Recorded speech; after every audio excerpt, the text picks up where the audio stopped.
Here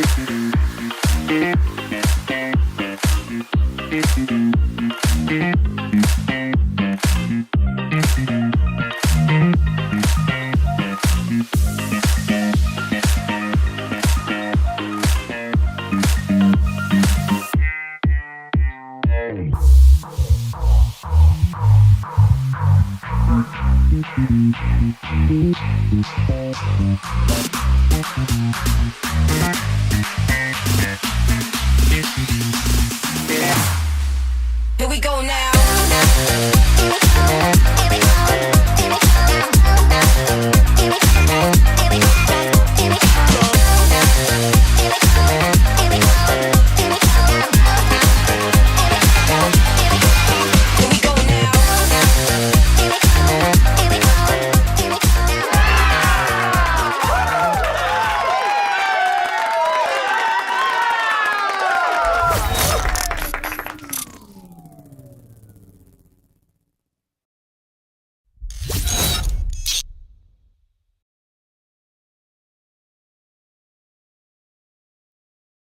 Hey y'all, welcome back to the Kempire channel, your number one source, yes, for pop culture news and music, entertainment, reality TV, and so much more. Let me know if you can hear me, see me, all the good things. Back in the studio after a very successful show in Atlanta this past Tuesday. Thank you to everyone that came out to our Atlanta show. Thank you to everyone that came out to the Philly show. Thank you to everyone that's already bought tickets for the DC show. Thank you to everyone that's already bought tickets for the New York City show. Don't forget the New York City show has a live stream option. So anyone, even if you came to our Atlanta show, or you came to our Philly show, especially if you came to our Atlanta show, what we did in Philly is not what we did in Atlanta. So Philly, if you want to see what we did in Atlanta, well, no promises, because literally the ideas that I had for the Atlanta show came to me like that week. And I was like, oh, I want to change this up. I want to add this. And as you know, God only knows what could happen in the next couple of weeks. Might be one of the biggest stories for us to talk about. So every single show is so uniquely different. So get your tickets today for the Kempire After Dark, the villain era.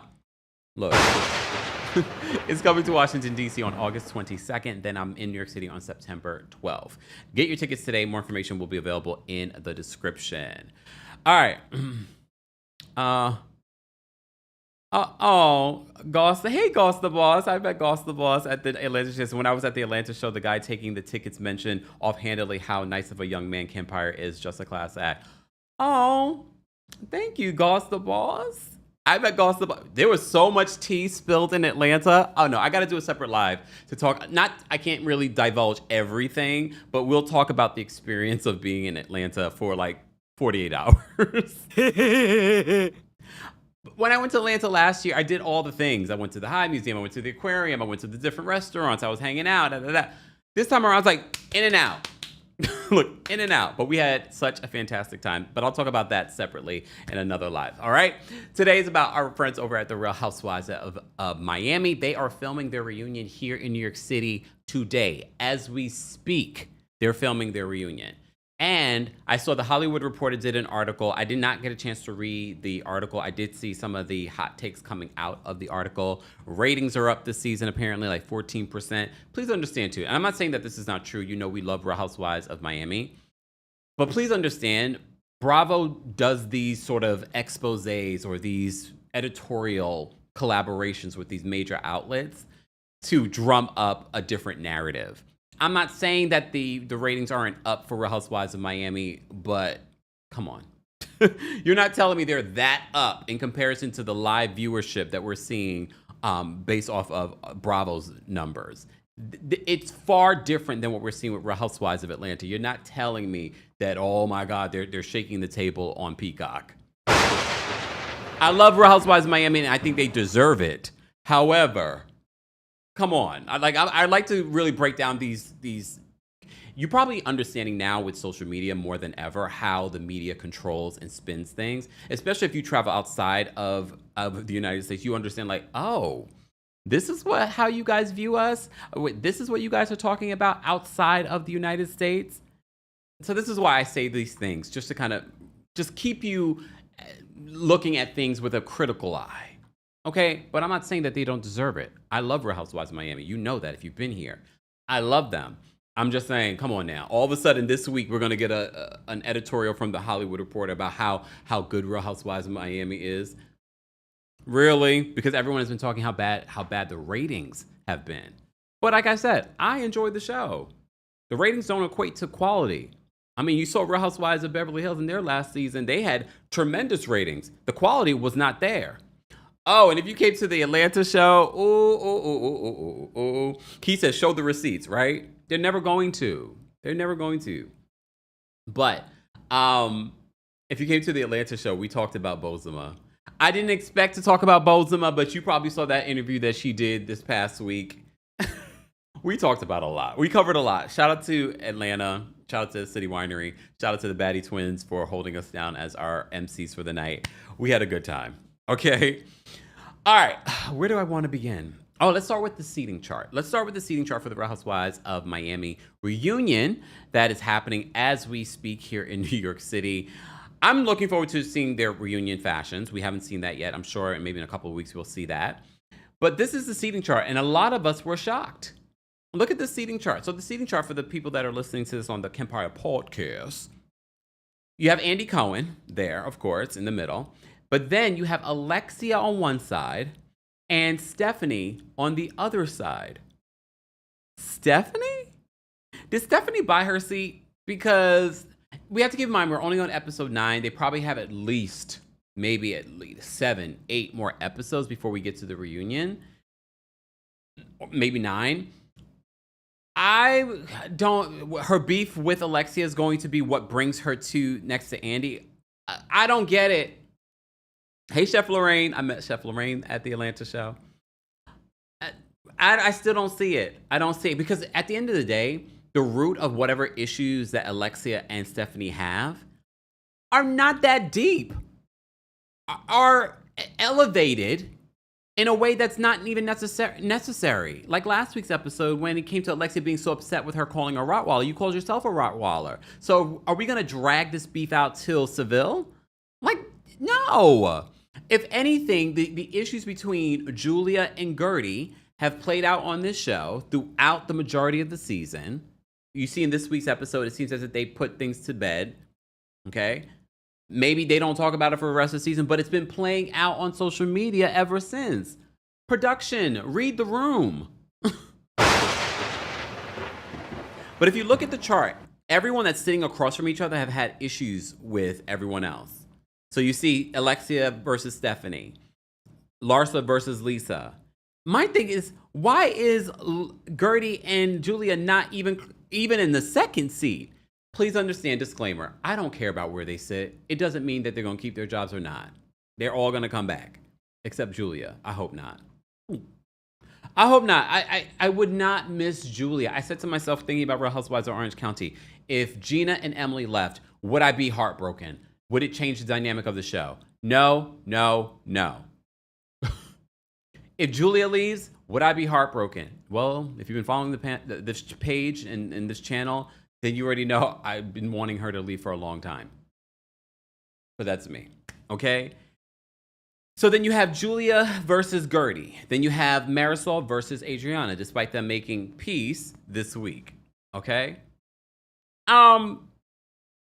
Okay, based off the seating chart, I really almost guaranteed in my head that Guerdy and Julia would be sitting next to Andy.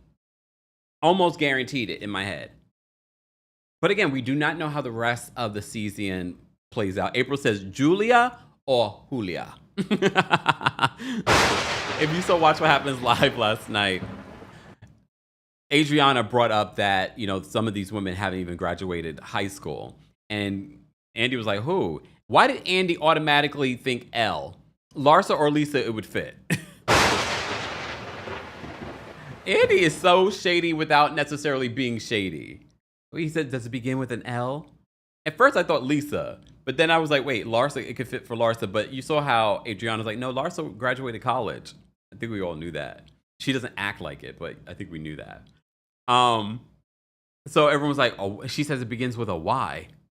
Whose name? And Andy's like, whose name begins with a Y? Julia. So Julia didn't graduate high school? Mm. I got something for you, Julia. Buckle up. Okay. So this is the seating chart. All right. And then Kiki's all the way at the end. As she should be. Kiki, every single week, I'm seeing such chicken head behavior. Yup, I said it. Always bringing back information to the bros. And if you look at how the group is separated, this is literally how the group is separated. The group is separated based on this seating chart. All of these people on the right are friends together. They're the mean girls, including you, Kiki. All right. And then I think Stephanie has gravitated towards, because you saw Stephanie was hanging out with Guerdy and Dr. Nicole. I also saw that Guerdy has done a couple of interviews, and the more Guerdy speaks about this stuff, the more it makes sense. When Guerdy speaks about the issues and why she's been reacting the way she's been reacting this season, because she was like, okay, I made peace with everyone on camera, but then she's watching the season back and she's seeing all the little things that they're saying, and she's getting upset all over again. Which happens with Real Housewives, but she's seeing like, oh wait, but you said this, like you're complete like hypocrisy. Beautiful Jen says Kiki's the op. She cannot be trusted. I said that literally last night when watching this. I posted this on X and I said, oh no, she is the ops. And then she tried to pretend like she doesn't know what cult means. I don't believe it. I don't believe it. I think Kiki likes to play dumb. In this day and age, you're not telling me you're in Florida. The biggest cult is located there. Scientology. You're not telling me, Kiki, that you didn't know what cult means. You were sitting there pretending. She said that you guys were like in a cult. A cult? Girl, stop. Stop with the trying to play dumb. I really don't believe that she did not know what cult meant. And I know there's a language barrier, but nope, I don't believe it. I don't believe it. She's been doing this the entire season. Maybe this was the first time she did it during the season. I could be like, well, maybe. No, you've been bringing news to the ops this entire season. This entire season, in my opinion. Okay. Oh, wait a second. Okay. Regina says Julia's real name is Julia Antravina Lemigova. Okay, so only Adriana would be able to really... I trust everything that comes out of Adriana's mouth, to be honest with you, because it just continues to be true. Everything that she says comes to pass. Thank you, Regina, for doing the Lord's work and confirming. I figured it. As soon as she said why, and I was just like, I said, maybe she means Julia? Julia? I don't know. Foxy says Kiki does play dumb. All right? Oh, okay, Keith. Keith, you can always rely on a Virgo. Keith says, mind you, cult is culte. I don't know how you pronounce it in French Creole. I don't believe that she didn't know what that meant. Hey, Vicky. Vicky's watching on Facebook. Vicky says she's like Marysol trying to be full-time Kiki. Without a doubt. And here's the thing. I know I say this every week that none of them need to be full-time, the friend does. They are so integral to this story. All of them are important. We should see everything from them. However, I also understand them being full-time means a bigger check. So for them, it's about the money. And being a friend of the show probably isn't a lot of money, especially in this new era of Real Housewives. The Real Housewives of Miami ladies are not making what people have made over the years. If they were still on and they were, Alexia and Marysol probably would have been making $1 million or $2 million if the show had remained on. But there was a big hiatus. They're not making that kind of money. They're probably making decent money now, but the friend ofs are definitely not making that. Okay. All right. So this is the seating chart. I have to wait and see how the rest of the season goes as to why they decided to put Stephanie next to Andy or even Alexia. I mean, I could see Alexia because Alexia has been having, the Todd of it all this season. Now the beef with Stephanie, but still, no.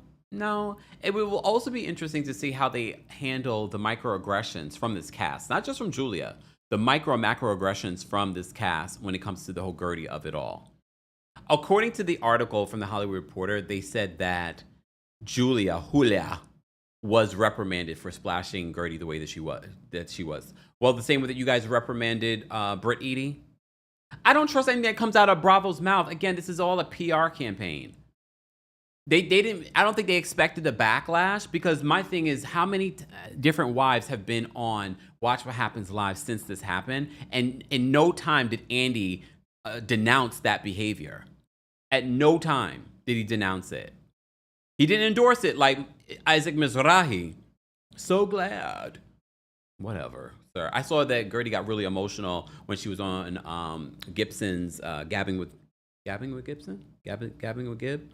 Podcast, and she got emotional talking about it, because she was like, I was physically assaulted. It wasn't just like, oh, a splash. She was like, splash. And she said that this has happened multiple times with Julia over the years when it comes to her being physical with the other women.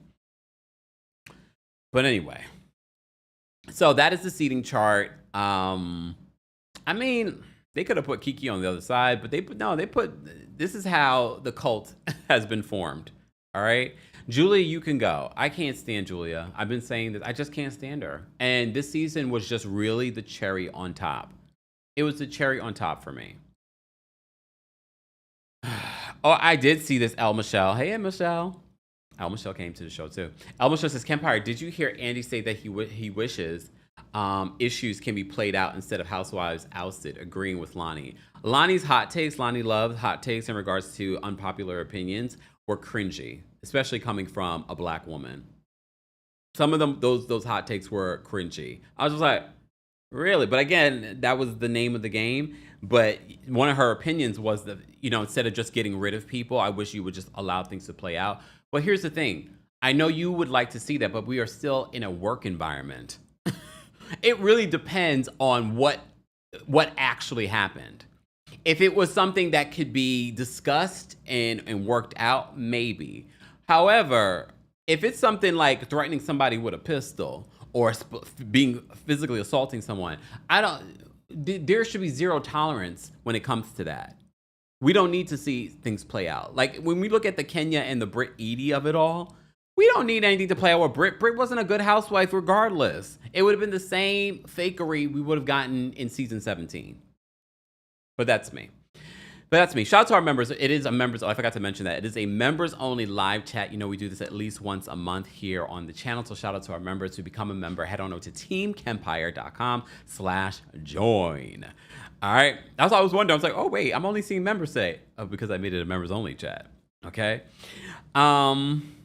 Yes. Okay. Miriam says that Anna, remember Anna, who used to be on Real Housewives of Miami, also said that Julia has been violent before. She threw a chair at Marysol during the Mamacita lunch, but production protected her and didn't show it.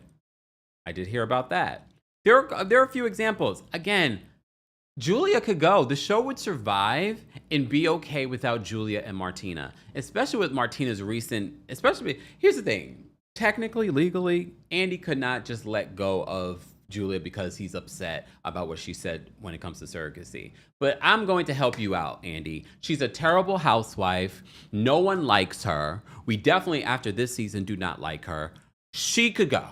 And no one would bat an eyelash. No one. Right? Twitch. Shout out to our Twitch fam. Guys, don't forget, you can also watch us on Twitch. We're streaming in 4K. Shout out to the Twitch fam. We see you guys. I forgot. I got to stream from my other platform in order to stream 4K. But they still say I look stellar on Twitch. Shout out to Twitch. Shout out to Tanya's there. We've got Angel there. She says Kiki needs to learn how to keep private information between the sisters. Stop dry snitching on Guerdy. Envy says seating chart. Hey, Angel. Angel says, I'm a member. I know you're a member, Angel, but you're hanging out on Twitch, which is fine. I will be dropping the call link exclusively to the Twitch fam as well. Follow me on Twitch, twitch.tv/TheKempire. Okay, TheKempire on Twitch. Shout out to everyone watching on X as well. We see you guys. Midwestern Jules is celebrating 33 months of being a member.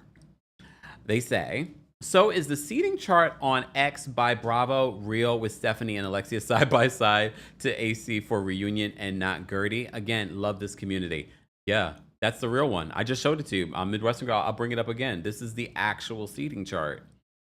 And Bravo asked our predictions yesterday on social media, the seating chart predictions for the Real Housewives of Miami. No one expected this. No one expected this with Stephanie and Alexia sitting next to each other.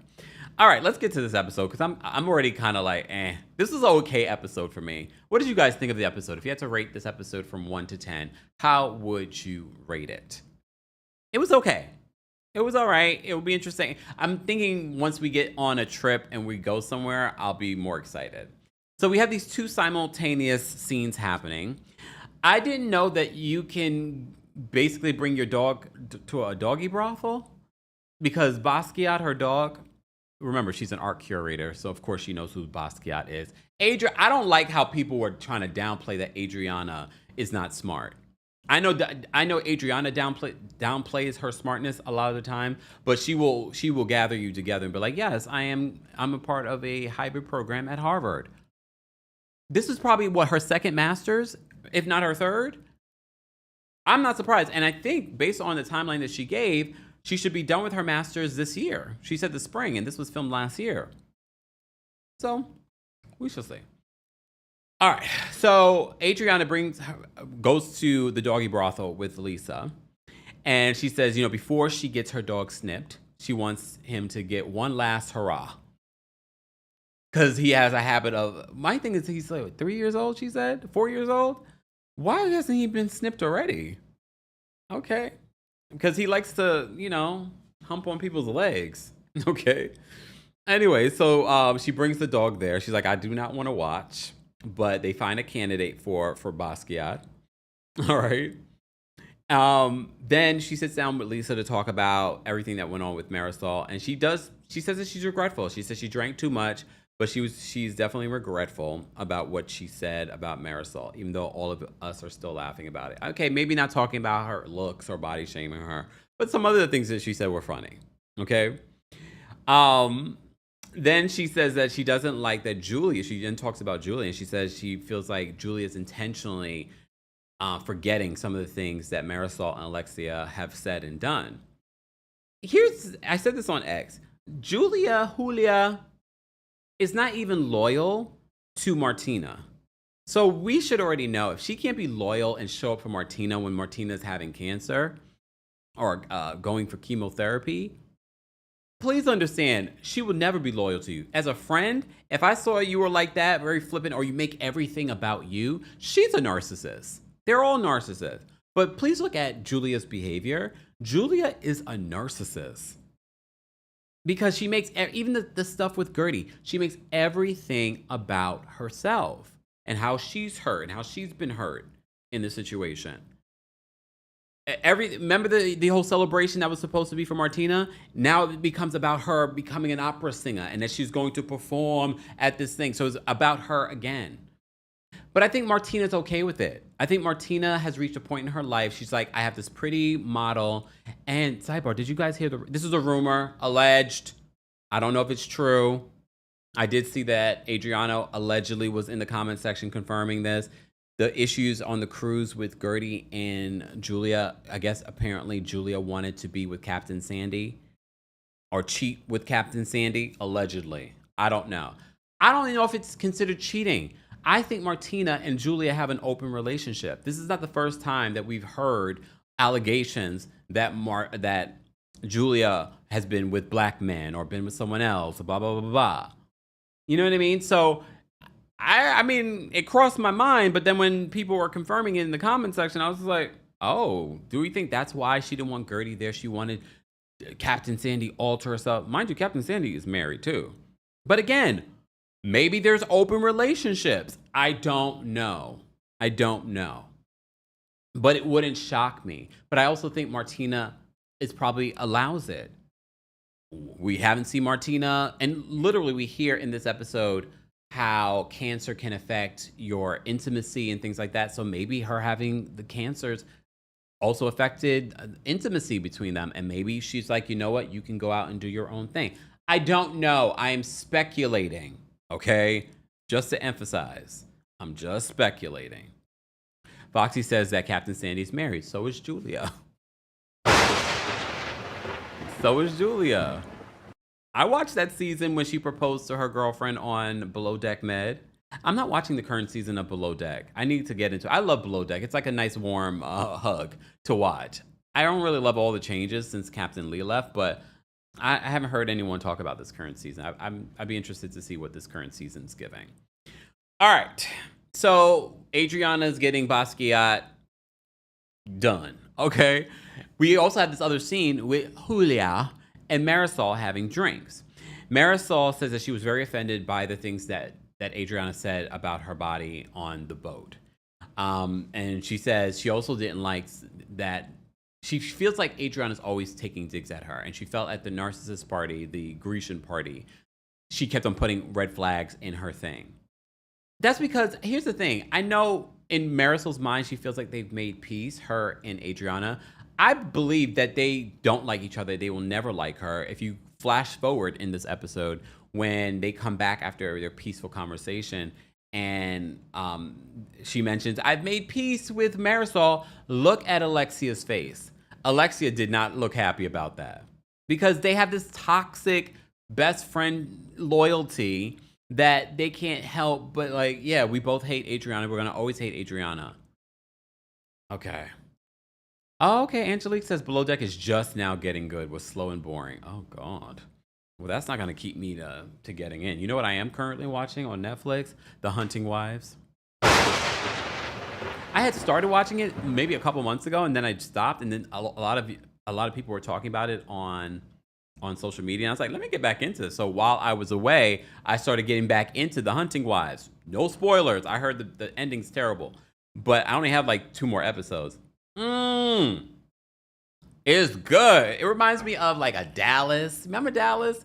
Reminds me of something like that. It's real good. It's real good. Anyway, it's available on Netflix. If you're part of the Club Kempire, maybe I'll talk about it there. Club Kempire is our Apple Podcast paid subscription. You can get a free 3-day trial, by the way. All right. That's where I've talked about The White Lotus. I talk about Big Brother.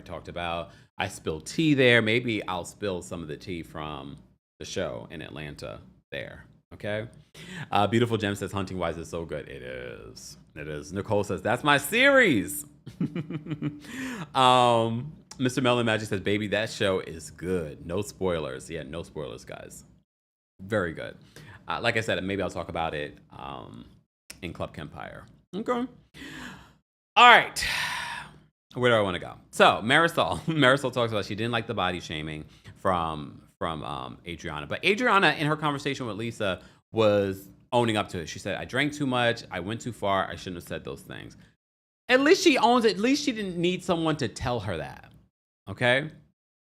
All right. And then she says she doesn't like the fact that Adriana's calling her old, like an old lady. And she's like, she's older than me. But here's the thing. You set yourself up for that one, Marysol. She might be older than you, but you look way older than her. Let's be honest. Like, no one knew that these women were in the same age group. But when you look at Marysol and Adriana, you're going to think that Marysol's older. I think Marysol is beautiful. Don't get me wrong. I do whatever Marysol has done. It's making her look younger. She's what, 50 something? Not really, but she looks good for her age. All right. For her age, I mean, she doesn't necessarily look 30, 40. She looks like her age, but she looks nice, right? Look. Move on. Okay, let's move on. All right. So Julia says that Adriana is upset because of her relationship with Marysol and Alexia. And she says, I do not condone her behavior. Julia, and I get it. Yes, I wouldn't condone Adriana's behavior. Adriana's not condoning her own behavior. But just pay attention to how Julia handles these conversations. She has no loyalty to anyone. Not even her best friend of how many years? Because apparently that's the picture they painted for us, that they were best friends before this show. Okay? Julia says that the friendship with Guerdy, that ship has sailed. She says that. She says that the friendship with Guerdy, when they talk about everything that's going on with Guerdy, she's like, that friendship has sailed. I was like, oh, she's done with Guerdy. But Guerdy should be done with you. And even when they have their conversation and Guerdy apologizes, I don't think Guerdy needs to apologize. She apologizes, and Julia says in her confessional, she's like, I could be civil. She's so cold-hearted. Like someone like her, oh, like I would never turn my back on Julia. I don't trust Julia. I don't trust what Julia had to say about why her daughters aren't speaking to her. I don't trust her, but we'll get to that. Guerdy FaceTimes with Dr. Jackie, which is because Dr. Jackie is a 2-time breast cancer survivor. So they talk about intimacy. She says, Guerdy opens up about how they're on the same page. They're stronger than ever, her and Russell. But the intimacy has been affected by what's happened. And some of that might be psychological too, because remember, she's also saying that he kind of still views her as the patient versus his wife and the woman that's been in control all these years. So that could also affect intimacy. A lot of times, intimacy starts up in your brain more so than like the physicality of it all. But I'm thinking she's talking about the physical part of it. Okay. So she talks about that with Dr. Jackie, and Dr. Jackie says that Guerdy doesn't look like what she's been through. All right. And Dr. Jackie gets emotional talking about that, and Guerdy gets emotional hearing her say that. She's like, oh, don't do that. Don't do that. Sometimes when someone cries, that will make you cry. So, and that's the thing that I do like about Dr. Jackie. I know Dr. Jackie just brings nothing to Married to Medicine when it comes to like a storyline or interesting television. But when she talks about medicine, like we can't deny that Dr. Jackie knows what she's talking about. Those are the moments that I perk up and I pay attention to Dr. Jackie. I'm like, oh, because I know she knows what she's talking about. So she talks about she's going to send a care package to Guerdy with things to help with her and Russell. Then they talk about the group dynamic and how the group has not been supportive of her. So Dr. Jackie gives her advice. And she was just like, you should switch your mind in regards to how your friends are treating you. If anything, their behavior towards you should motivate you to see it another way. So Guerdy decides in that moment that, and this might be what motivated her to have the conversation with Julia later on in the episode. So she said she decides based on what Dr. Jackie's advice that she's going to be the bigger person. And when you get the context of what's happened between Julia and Guerdy, every time Guerdy breaks it down and she talked about it in an interview, we gain a better understanding. Like she has not changed her story. If anything, she gives you more context to what's been happening on. Remember the ship stuff, the cruise stuff is from 2023. She said all that stuff happened before last year's reunion. So all of this being dragged out to season 7 seems desperate, a desperate attempt for Julia to keep her job, to maybe get the seat next to Andy, and she still didn't get the seat next to Andy. Still didn't get to see next to Andy. Like, you're lame. And now all of us are like, Julia can go. We do not want to see Julia next season. I definitely don't want to see Martina next season. I barely like seeing Martina now. Martina's always, and look, I'm not going to sit here and act as if, like, when we talk about Charles Oakley or when we talk about the Todd father, like the grumpy spouse, she's sort of like the grumpy spouse, but here's the difference. Not only are you the grumpy spouse, you're also the problematic spouse. You're transphobic. You're talking about how surrogacy is wrong. Mind you, just adopted children. You're damn near 70.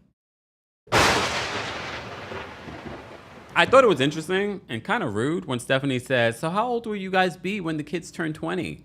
I was like, oh, I cringe. I don't think she can help herself from being a little cringe, Stephanie. Stephanie's a little cringe. I was like, girl, why are you asking that? Just do the math. Google schmoogle it. It's all available online. But yeah, how old will they be? Well, I'll tell you. When the boys are 20, Julia will be like 70-something years old. And Martina will be damn near 90 years old. She'll be 88. All right. Did you guys also notice in that scene that Julia didn't know Martina's age? She's like, she just turned 67, 68. Look, 68. Oh, Lord. Thank you so much, Nicole. Thank you for the super chat. We appreciate your support. Nicole says, Kempire, I was just playing Project Pat Chicken Heads this morning during my workout. Yes, I am a dirty South girl. Because I said chicken heads. Thank you, Nicole. Kendra, thank you so much for the super chat. Kendra says, unfortunately, the goal is to force Guerdy out, like Garcelle. After she leaves, we will see certain cast members pretend they have no clue why she left. RHOM got away with it, so now will others try it? I mean, I can see it. I already said that it's giving Fox Force flunkies. Thank you, Kendra, for the super chat. I mean, okay. She says, breaking news, Kelly Clarkson's ex-husband just passed away via TMZ. Well, may he rest in peace. If you followed it, I've covered their divorce. Barbie, thank you so much for the super chat. He's young, though. That's quite young for him to pass away. And he does have kids with condolences to Kelly Clarkson and her kids. So that, I mean, did they say how? Look, was there something? All right.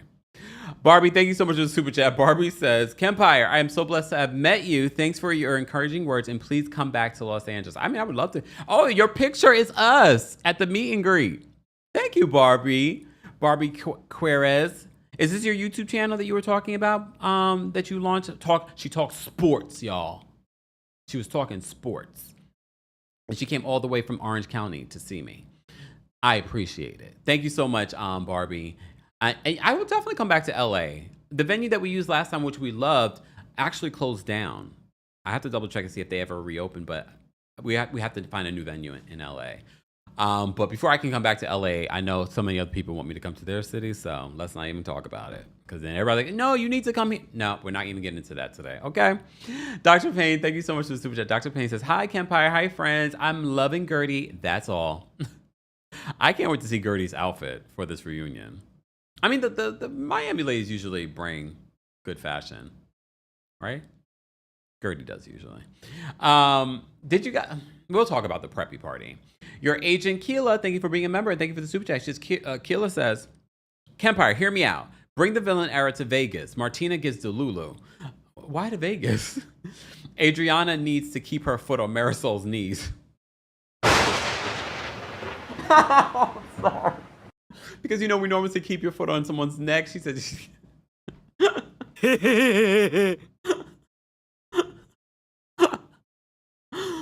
Keila, stop. Why come to Vegas? We don't have we have communities, but then that would require everyone to go to Vegas. And I don't love Vegas like that. Shout out to our Vegas folks that live out there, but I don't love Vegas. I didn't love going to Vegas for BravoCon the previous year. And this is another motivation for me not to go this year. If it was in New York, I'd probably be like, yeah, I'm here in New York. I'll go. But no. All right. Moving on. All right. So Guerdy has that beautiful conversation with Dr. Jackie, and Dr. Jackie gives her advice on how to move forward with this group. So that's where Guerdy says, you know what? I'm going to be the better person in this moment. So then we have this couple's dinner with Masood, Stephanie, and Martina and Julia. Again, Julia's a narcissist. Did you guys notice when they were coming down? She's like, do you like my haircut? Do you like my haircut? Girl, she probably saw you this morning and in the car. Like, why all of a sudden it's like, do you like my haircut? It always has to be about, she's like, oh, you look beautiful. It's like, oh my, I mean, if you like it, Martina, we love it for you, okay? But girl, always about her, okay? So we have the interaction between, because Masood's a big fan. Remember, Stephanie said in a previous, maybe the first episode that she was on, that Masood knows like everything about Martina. Because remember, Martina was a world acclaimed professional tennis player, and she's like, that's the only woman that he's allowed to love in that way. April says, why Masood look like that? What do you mean? Like her dad? Go look back at the dad. Lord have mercy. Keila says, I live in Vegas. See? That's why you want me to come to Vegas. All right. So Julia says she doesn't remember. I pointed out when they talk about Martina's age, because Stephanie brings up, she's like, so how old will you guys be when the boys are 20? And this is when we find out that Julia and Martina are estranged from their eldest daughters. I don't know about you, but I was truly shocked, because the way that they painted the picture that these, Julia's daughters and her were so close. And I was just like, oh, I didn't know that you guys were estranged. So they hadn't spoken to Martina and Julia, I don't know how long. But apparently the girls did not like the fact that they adopted these boys. We don't know the context, and I don't trust Julia to give us the honest truth. But I don't know. Maybe it was because they didn't talk to them about it. Maybe they didn't include them in the conversation. And some might say, well, you guys don't live at home. They're grown adults. They're going to be taking care of these kids. But if you're bringing some kids into a family, and especially Martina just had cancer, I don't know what the rules are when it comes to adoption in Florida. But I am a little, and again, when you have money, you can get away with a lot. But I do find it a little shocking that they were able to adopt these boys at their age, and Martina just battled cancer. And again, I mean, look, one of the hardest kids to adopt or to get adopted are Black children. So I'm happy that the boys were adopted, but I'm still concerned because of what we've seen this season when it comes, or what we've seen with Martina, or what we've seen with Julia this season towards Guerdy. So that's what makes me concerned for the boys. But Black children are often not adopted at the same rate as white children, and the boys are not babies. So there's just a whole thing. And that might be part of the reason why they were able to adopt them. I don't know. But when we find out in the scene that they've been estranged from the parents, meaning the daughters have been estranged, I was just like, I need to know the daughter's side. Like, what about this adoption made them upset? Was the fact that they weren't included? Was it because the way it was done? Again, we don't know. I'm sure during this reunion that they're filming today here in New York, we will have a better understanding, maybe at the reunion, like what exactly did the daughters not like about the adoption? Did they just think that maybe they were too old to be adopting? Oh, hold on. God's Child says adoption agencies in Florida have a cutoff at age 50, but the state doesn't have an age cutoff. Wait, huh? Adoption agencies in Florida can have a cutoff age at 50, but the state, okay, so the agencies usually have a cutoff.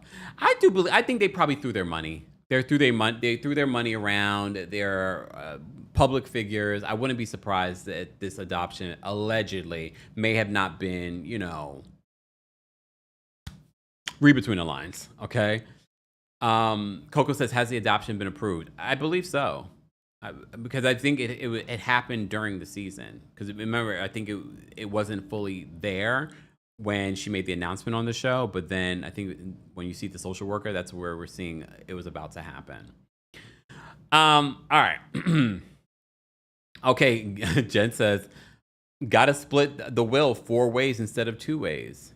We're assuming that they're in Martina's will. Because what money does Julia necessarily have? Yes, we know that she was a model. Okay, but she was not one of the models we knew of. Okay. How much money do you think models are making? She's not even Naomi Campbell status, and Naomi's out here hustling still. So I'm like, she ain't probably good. Remember, all the stuff that Julia has is because of Martina. That farm she has is because of Martina. The reason why she's on this show is because of Martina. She don't have her own. So those girls, I don't know if Martina adopted the girls. Do we recall that? You know what I mean? Keith says, I'm surprised it was Florida and not Africa like many celebrities. Baby. Who knows? I don't know if I believe everything was allegedly done. So, anyways, guys, if you're just joining us, don't forget to like the video. It's an easy and free way of supporting not just my channel, but other channels as well. We're talking about the Real Housewives of Miami. You can also hear an audio version of our live recaps and special episodes on the Kempire podcast. While you're there, don't forget to give us a 5-star review on Apple Podcasts and on Spotify. Reviews matter. So if you haven't done it already, be sure to do it. Shout out to our Spotify community. You can comment on there. We can do polls and things like that.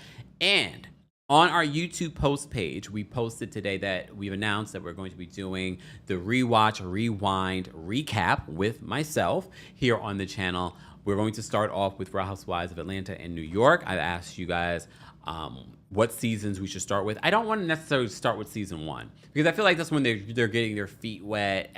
I don't want to, and I don't necessarily want to start necessarily in order, meaning like, oh, season 1, season 2. No, I want to let's go with like one really stellar season because we can choose now. It's not like we have to wait to be like, oh, let's see how this season goes. No, we already know how the season goes. It's really for us to kind of watch it now and see how we would feel now watching it.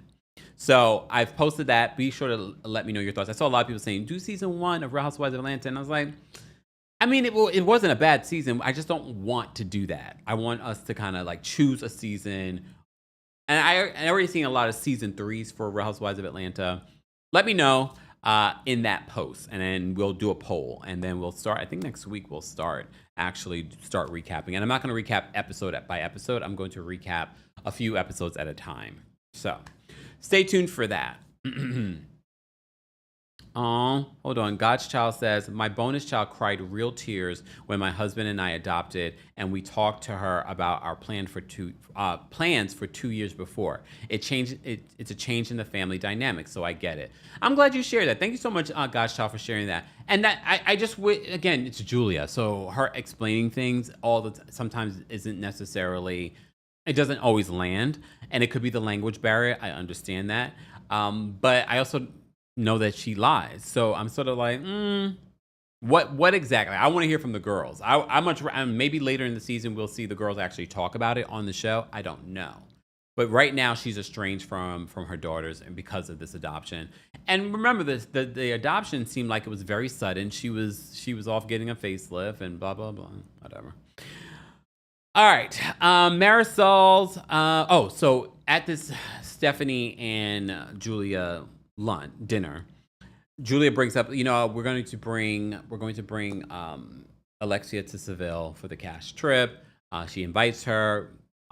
Stephanie's just like, I'm going to take my private jet and you should come on it. And then Julia's just like, let me go. She's acting so silly. Like, what is wrong with her? Like, take your hands off you're damn near 60 years old. Like, what are you doing? She's like, oh my God. What's wrong with you? That would annoy me if my partner acted that way. But anyway, so they step aside to have a separate conversation to talk about Stephanie's issues with Alexia. And Stephanie's just like, I don't get what the issue is when it comes to Alexia towards her. Neither do I, especially when I felt like they put things to the side. Okay. And then Alexia got offended by the Rottweiler comment. And he's like, you called yourself that. And when she mentioned it, she was being facetious. It's not like she was being nasty about it. Okay. Stephanie says she feels like Alexia hasn't been very welcoming to her in the group. So we will see them have a conversation later on at Marysol's Preppy party. So let's fast forward to the Preppy party. So Marysol's holding a Preppy party. Marisol tells about her history. I forget that her father isn't from Cuba. Her father is from Massachusetts, I think she said. And so she talks about her preppy history and things like that, blah, blah, blah, blah. Marisol and Alexia have a conversation, though, about something that Kiki told Marysol about what Guerdy said. Guerdy apparently said that this group is like a cult. And they seem so offended by the word. You guys don't even realize you're offended by words. You're offended by the text messages. We read through the text messages. The text messages weren't that salacious for you guys to be so offended that you had to leave Guerdy's party. And this word cult, it could be, replace the L and put an N, then I can understand being offended. But she's like, oh my God, they're so offended that Guerdy would say that to them. I'm offended that Kiki ran to you guys with this information and wanted to pretend like she didn't know what the word meant. Okay, fine. All right. So I thought it was interesting how their reaction. You're so offended by that, but you guys did not even have that reaction when it came to Julia splashing Guerdy with water. And the splashing, now I'm starting to think that you guys put the battery in Julia's back for her to do that. So that's why you guys weren't so offended. And here's the thing. And I say this before, I'm going to say it again. Guerdy is not my favorite person. Literally watching this episode, I could see why, people could get annoyed with Guerdy. Because Guerdy doesn't stop. Like, if you're trying to have a conversation, Guerdy's chiming in. Like it's always interrupting. That could be annoying. I understand that she's annoying and she can be annoying. All of you can be annoying though. But at the same time, just because someone's annoying doesn't give you a right to throw water on them or to assault them. All right? But that's my opinion. That's my opinion. Danny, hey Danny. Danny says, I have my third eye on Kiki. Me too, because I'm seeing a pattern of behavior, and I think it's because Kiki wants a mojito. And that's the sad part. And honestly, and I know I love this cast, the desperate attempts from some of these friend doves would make me want to put them on pause for a season. In my opinion. I also feel like they should be shifting the cast around regardless, because a lot of these folks, when they stay in this position, they feel as if they have to come up with something every season. They start self-producing.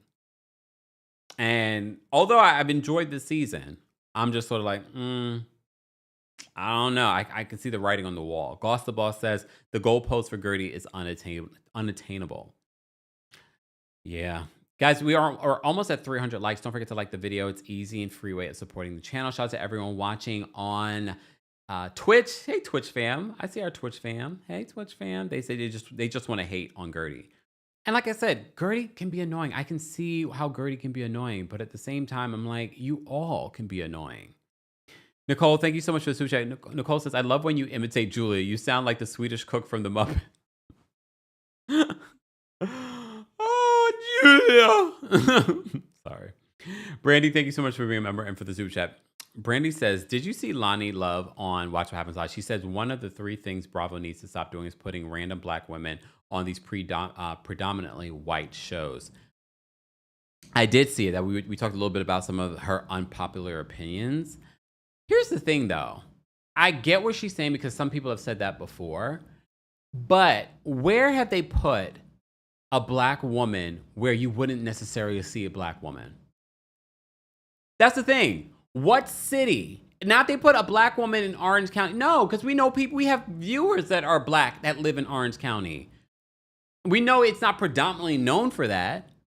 I think the problem here, it doesn't have anything to do with putting black people or a person of color in a cast. The problem is that you're not doing your due diligence of making sure about the chemistry. That's the problem with casting. It doesn't have anything to do with the way that they look. It has to do with their chemistry. Does it make sense? Do they actually know each other? That was what the problem was with Ebony K. Williams on RHOM. She wasn't mixing and mingling with these women. That's where they went wrong. Like, she wasn't a friend to any of those women. So that's why it didn't translate. So where else have they put a black person where it didn't fit? Garcelle? Garcelle has been in Hollywood. She's been in Beverly Hills. What I would have to ask Lonnie, give me some examples, and I will give you an answer. It has nothing to do with them being black and them not fitting in. Roni should have always had a mixture of people that look like New York. Roni never looked like what New York has looked like for years. Let's be honest. But again, you saw it. They decided to put all of these different people of color on the new Roni, and it didn't work because the chemistry and the actual connection between the women wasn't there. So when people are casting, they were trying to overcorrect instead of actually figuring out chemistry. And wait, do you actually know each other, or would you get along? That was the problem. It had nothing to do with putting people of color on a show. Just saying. Lonnie, it might go back to what people have accused Lonnie of being, but for me, it felt like, yes, sir. You're right, sir, kind of thing. Like, nah, you know what y'all saying, not all skin folk are your kinfolk? And I'm not saying that about Lonnie, but that's the energy it was giving. Because it's not about putting the one black person in a show. It's more so about the actual chemistry. Because in reality, that does happen where there's one black. I went to a majority white high school. That does in New York. So that does happen. And a lot of white people here in New York have a diverse group of friends, Indian, Asian. The building I live in, there's a mixture of people. That is New York. But it's not going to work if you start mixing and mingling people that don't know each other and you're not really paying attention to their personalities. That I'm not a casting director, but that is what is going to make a great cast. When you look at Real Housewives of Atlanta, not all those women really knew each other. There was a smattering of people that knew each other, but it was their personalities that made what they gave us in those years magical. Just saying, that's my opinion. Hey, Rita. Thank you so much for the super chat. Rita, I got your package as well. Thank you so much. I didn't open it yet, though. It's been sitting by my door, and I have to open it.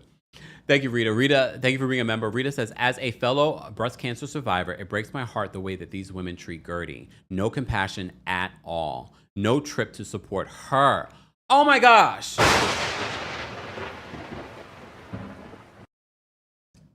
Rita's right. We're going to take a trip for Alexia because Alexia is going through a divorce, not divorce, and your friend just overcame cancer.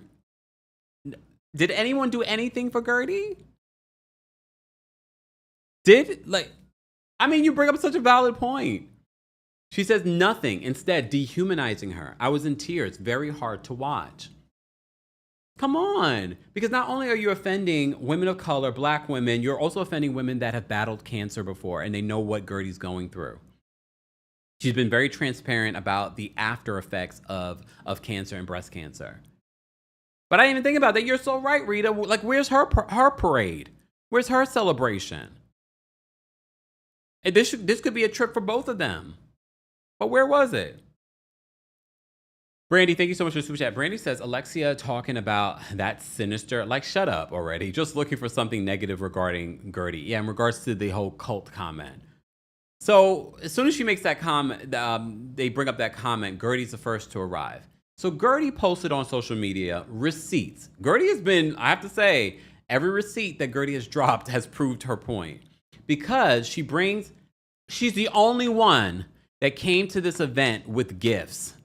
So not only did she bring the gift bags from her event that they walked out so offended by, she brought the gift bags for them.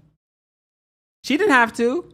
She brought the gift bags and she brought a wedding gift for Marysol. Only for Marysol to say in her confessional, oh, she re-gifted it. Lisa gave her that. So Guerdy posted the receipts on her social media, like, no, hun, I ordered it for you. Wow. Look, wow. Just saying. It's weird. And you know what? Hold on. Where's the comment? Oh, wait. Scherster says, it's clear that this group hates Guerdy. And you know what production really should do? They should shift the cast. I'm not saying get rid of Guerdy. I'm not even saying get rid of Alexia. But I would shift the cast. Maybe get rid of Marysol. How's Alexia going to function without Marysol this season? Clearly, they don't love Marysol enough to make her a full-time mojito. She's married. She got into the whole lavender marriage and everything, and they still didn't do it. So I would make some shifts. Get rid of Julia. Get rid of Kiki. Sorry, Kiki. You're not married. You're just a friend of. Get rid of Marysol. Get rid of Kiki. Get rid of Julia. And then I would freshen up the cast. I'll add some new people. And look, and no people from yesteryear. No, shift the cast. Shift the cast. Amit says Adriana needs to be full time. I don't think so. Here's the thing: when you look at what we're getting from Adriana during the season, I like Adriana. She's probably going to be the truth teller when it comes to this group. She's okay as a friend of, but you see what we get from Adriana, the fake boyfriend. We're going to a doggy brothel. There's not a lot going on in her life, which is fine. There's not a lot going on in my life. Y'all would call me boring if I was on reality television because I'm working. I'm doing this. Well, maybe when I travel, but that's about it. I'm going to do a travel show like Tracy Ellis Ross. But yeah, not being great for reality television isn't a bad thing. Rita says that Marysol's house looks like a garage. It's a little like a bungalow. That's a nice way, right? It's a little bungalow. Okay.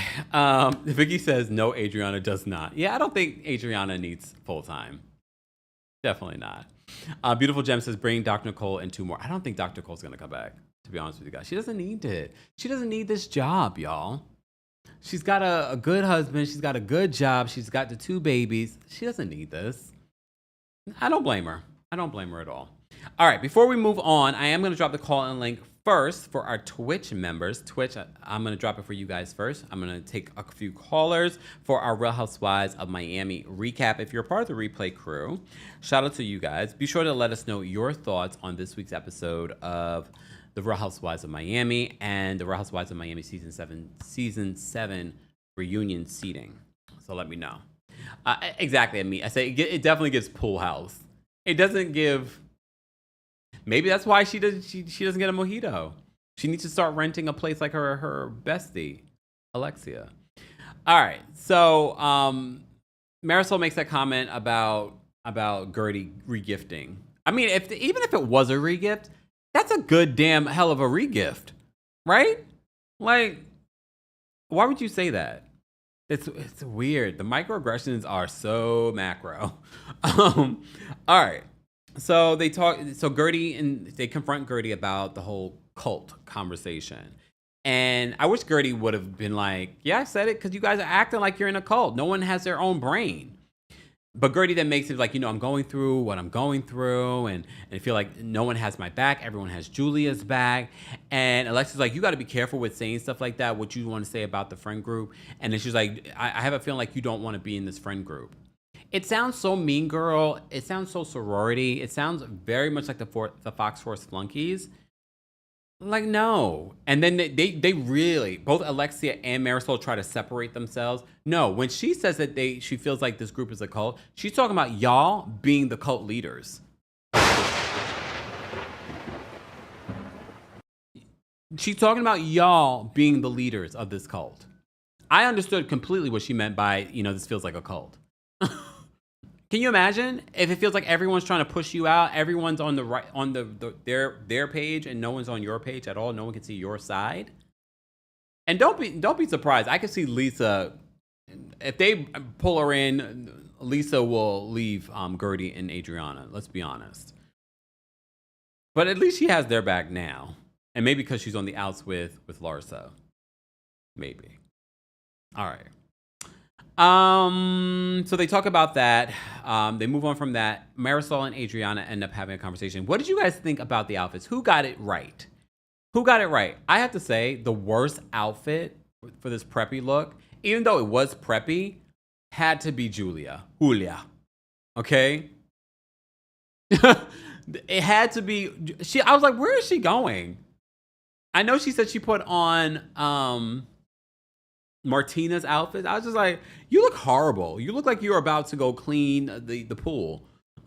Like, what are you doing? Like, what do you have on? I'm like, again, you're not a great housewife at all. And I don't care what anyone says about Lisa's outfit. I felt like Lisa at least gave us something. I could see the preppy in what she was giving us, but it was like a take on being preppy, but different, but edgy. I was like, okay. I mean, it's not necessarily 100% preppy, but I definitely saw the preppy in it. Stephanie looked like how Stephanie normally dresses. Of course, same with Marysol. I mean, I feel like Alexia got the theme right. Who else? Who else was there? Guerdy was definitely given avant-garde preppy. I didn't love it, but then when I was kind of seeing how the tie was sort of like a shoulder strap, I was like, oh, that's kind of cute. I feel like the execution with the rest of the dress, here we go talking fashion. The rest of the dress was sort of sloppy, but I kind of didn't mind it. And her skin and her bald head, I'm like, it was a vibe. And the glasses, you saw her with the white glasses, she looked very chic coming in, and she came bearing gifts. Come on in. Look, come on. And thank you to everyone that gave me gifts at the Atlanta show. Someone gave me some tea stuff. You know I love a good tea thing. So they gave me tea. They gave me cookies. Thank you. I appreciate it, guys. They're all on my kitchen counter right now that I'm trying to organize since I got back yesterday. All right. Rosalind says, Julia is an idiot. I don't know what she had on. She looked ridiculous. Anyway, so Marysol and Adriana decide to have a conversation. All right, so they have a conversation. Adriana apologizes to Marysol. Marysol says like, she doesn't understand why Adriana keeps taking digs at her. I feel like there's more going on off camera between Adriana and Marysol, and that's why. But based off the show, I could see where people are like, yeah, Adriana is always taking digs at Marysol. But I always feel like Marysol is taking digs at Adriana. I feel like they take digs at each other. Maybe they need to find a common ground, very much like Karen and Giselle, where they're able to take digs at each other, but still be friendly and still be able to interact with each other. I feel like that's where they haven't figured it out. They haven't figured out a frenemy-ship. Foxy says that I like the way that Stephanie dresses. She reminds me of Dr. Nicole. I think she reminds you of Dr. Nicole because they do look alike. Dr. Nicole, though, I wouldn't say that she is conservative, but you saw what she wore to the lunch last week with Guerdy. It was almost a little conservative, but sexy at the same time. So their style is somewhat different, but they do look a lot alike. Anthony's got a type. They look a lot alike. If you go look at that picture of them together, hanging out with Guerdy. All right. So Marysol and Adriana call a truce. She wants them to be sort of like the mediators on this Seville trip. So they have a quick conversation. They come back in. Adriana's like, oh, we're good. Me and Marysol are good. Look at Alexia's face. Alexia's face was sort of like, oh. Like she wasn't happy about it, clearly. Because she has the maturity of a young lady in high school. Okay. Yeah. Amit says that I think you're talking about Dr. Nicole, classier and trendier. Yeah, but they look a lot alike in the face. Look at their faces. Dr. Nicole and Stephanie. Yes, Westchester Latina. We did see that Leah Black's husband passed away. That was a couple of weeks ago. Yeah. Okay. So they go back in. They have dinner. Marysol talks more about her background. She wants to kind of emphasize why they're doing this preppy dinner. She talks about her dad. Adriana comes in being an intellectual and talks about how the reason why you probably relate to your dad a lot is because with your chromosomes. So she explains that. And then she talks about, I'm in this program. I'm getting my master's in psychology at Harvard. So everyone was just like, even Marysol was like, I got that sweatshirt too from Harvard at the Boston airport. And then Lars was like, you could pay for an online course. You can't just enter into a Harvard online course, Larsa. They have certain courses that you can do that, but not to say you're going to get a master's in psychology. And I hope that Adriana finished her course and drops that receipt at the reunion. Like, no, guys, I actually have my master's. But the thing is, we've said this season alone, like, people sleep on Adriana. Adriana, yeah, she did all the music and things like that, but no, she's a pianist. She knows multiple languages. She's got multiple degrees. We had no idea that she was working on another degree. But they all wanted to make none of them like Adriana. But quiet as it's kept, Adriana is smarter than all of y'all. She's smarter than all of you. All right. So they start looking at each other's preppy looks and comparing the preppy looks. Julia shows off. He's like, I got this from Martina's closet. We could tell. Okay. We could tell, like, ew, you look ridiculous. All the other women took that idea. It's like, you know what? I'm going to take preppy and do something with it. You were the only one that did not. And then she showed off the sneakers. They weren't the sneakers she wore to Guerdy's party, she says. I was like, girl, those sneakers looked run down. Oh, Lord. Anyway, so Guerdy asked Julia if they could have a conversation. And so they go and they have a conversation about some of their issues. And Guerdy talks about feeling betrayed when at the narcissist party, the Grecian party, that Julia brought up their issues. So, excuse me. She said that she felt betrayed by her doing that. And Julia says, well, I thought, because he's a life coach, that he could help us. Really, girl? Really? You could have asked him that question on a side. You could have brought brought Guerdy over and asked him that question. You did not have to make it a fodder for the cameras or fodder for the entire group when you just had a conversation about not doing things like this in front of the group. Rosalind says that Julia is the cringiest housewife ever. Actually, don't get me started. But no, I will say that Shamia is probably the cringiest housewife ever. But Julia is a close second. Very close second. All right. So they have a conversation about, where they stand in their friendship. Okay. And Guerdy gets emotional talking about it because she's like, you were a good friend to me.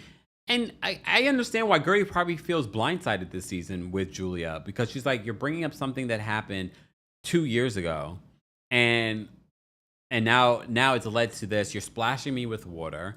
Like she really feels blindsided by Julia this season because she didn't expect to have any issues with Julia because they've been hanging out since then. And I don't know if someone gave her that as an idea to have a storyline, but it's weird. Keith says that Shamia's cringy, Julia's aggravating. Yeah, I agree. Kelly Ben Simone, she's cringy too, but I don't think she's the cringiest. Maybe. Who knows? Guys, if you haven't already, be sure to like the video. It's an easy and free way of supporting the channel. Members, I am going to drop the call and link for you guys on the community tab. So if you haven't already, keep liking the video. General audience, I will post the call and link when we hit 400 likes. And shout out to our podcast community. I see you guys, especially our Spotify community. You can leave comments on each episode. Let me see. I know we haven't posted in a couple of days on the podcast, but we will be today. So if you are, I just posted that. Let me delete that. I just posted that publicly, and I meant to just post it for members. There we go. All right. I've posted it for all members there. Let me bring this up. All right. So I'm not done just yet. Let me take a sip. There we go. Been talking a lot today, y'all. Gotta make sure I stay hydrated. And I had Pilates this morning. I had to get my body back into workout mode. I got Pilates again tomorrow. All right. So Julia and Guerdy seem to make peace in their conversation because they kind of go back with the issues that they've had. It's the same stuff. I could unpack everything that they said in this conversation, but it's the same stuff. What stood out to me was that Julia, in her confessional, basically victimized herself again. And she says, I like to give people chances and that I can be cordial. What? Okay. And this is what Guerdy was talking about. She says it's one thing that they talked during the season, and then when she's watching the episodes, she's just like, huh?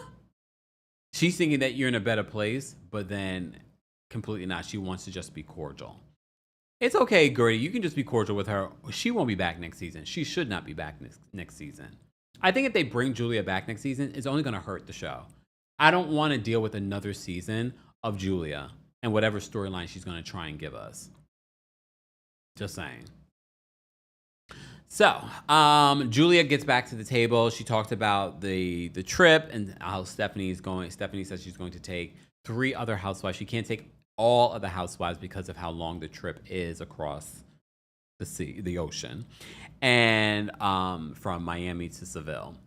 But she will transport them once they're in Seville to the other town. Okay. She already decided to bring Larsa.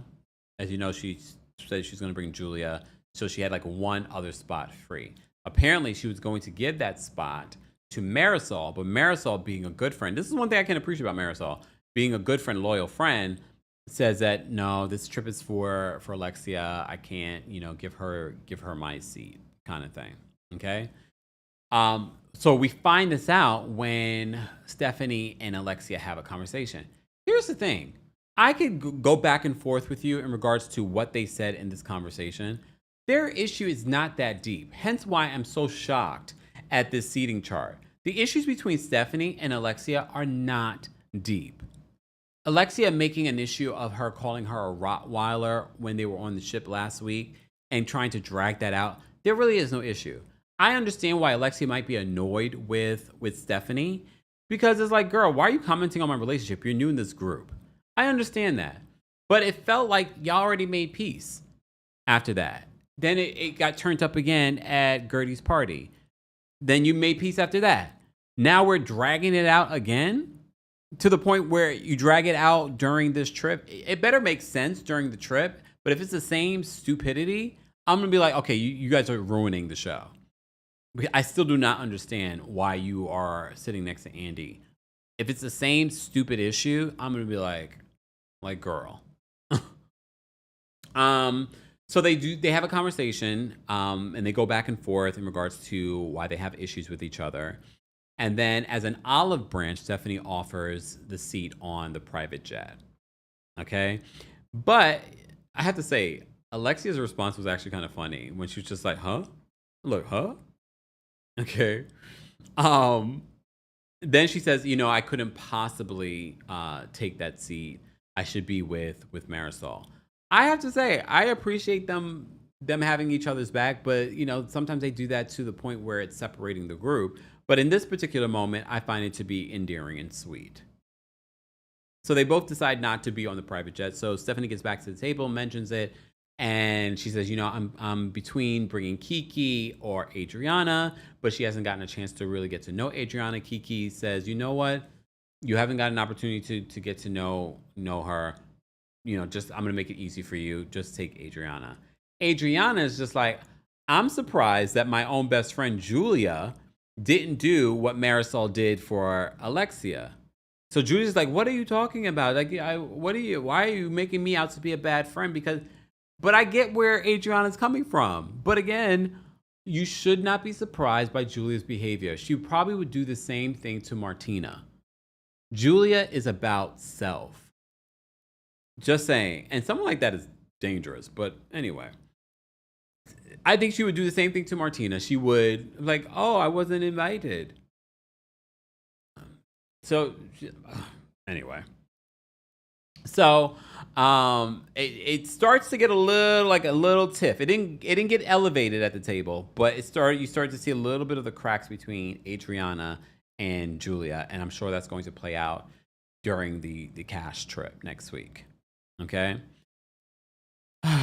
April says that Kiki was tired of Stephanie's speech. Mm-hmm. Maybe.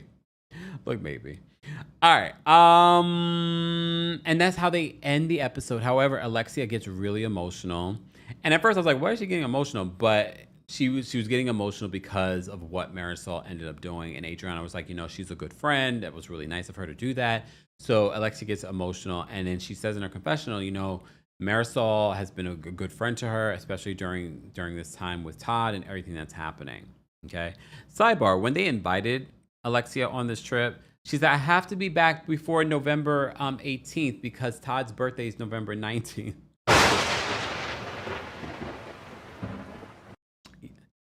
I mean, look, at this particular point, I'm tired of talking about Todd. I'm tired of talking about this relationship.